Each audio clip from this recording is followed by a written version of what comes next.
کریم صلی الله علیه وسلم د هغې نه یو سړی بچ کېږي نو د څه طریقه دی نبي کریم صلی الله علیه وسلم دې طریقه حدیث کې مخیلې دی چې نبي کریم صلی الله علیه وسلم نه دا حدیث ابو هريره رضی الله تعالی عنہ نقل کوي. ابو هريره رضی الله عنه وایي وی سړی راغی نبي کریم صلی الله علیه وسلم ته وفرمایل یا رسول الله دغه فلانکی کس دی شپې لمونځ کوي او بیا ورځې غلې کوي. نبي کریم صلی الله علیه وسلم ورته ویل وی زه چې دغه لمونځ د کوم کوي د لمونځ په ذریعې سره به دا د غلې نه بچ شي. یعنې مطلب د یو دا حدیث شو او بل دا قرآن کریم آیات دی ان الصلاة تنهى عن الفحشاء والمنکر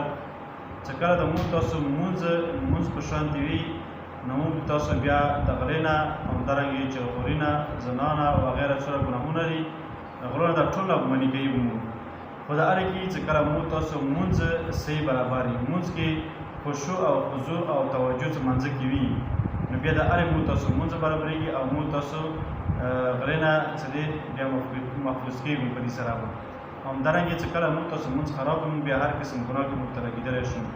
خو دې لپاره لازمي خبره دا دی دا قرآن کریم آیات او همدارنګې دا حدیث چې سړی د غلې نه زنا چغلخوري وغیره نه څرنګه منع کېږي د دې طریقې سره منع کېږي چې کله دې را لمونځ صحیح برابر شي لمونځ کې به خشوع او خضوع به څرنګه راځي څرنګه پیداویږي. دې باره کې ابو هريره رضی الله تعالی عنه نبي کریم صلی الله علیه وسلم نه حدیث نقل کوي او دا خبره کوي وی نبی کریم صلی الله علیه وسلم فرمایلی دی وی دا حدیث دی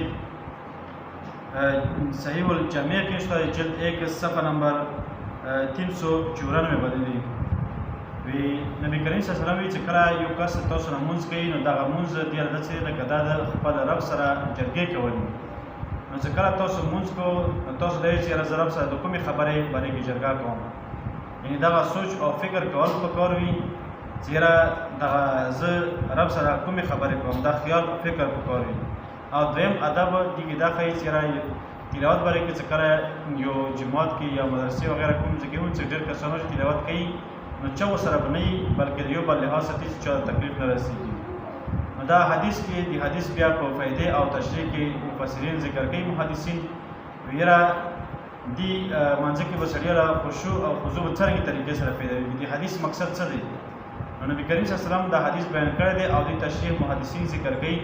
وی دې طریقې سره دی چې یو سړی لمونځ کوي نو ګویا کې دغه لمونځ چې کله کوي الله اکبر چې وي نو دې مقصد دی چې ټول کوم کارونه دي ټول کارونه دې باندې حرام شول او دا نجیس شول تکبیر تحریمات سره نور کارونه پرېږدي لمونځ طرف ته متوجه شي او لمونځ کې اوس خشوع او خضوع څرنګه پیداویږي نو هغه دې طریقې سره پیداویږي چې سړی لمونځ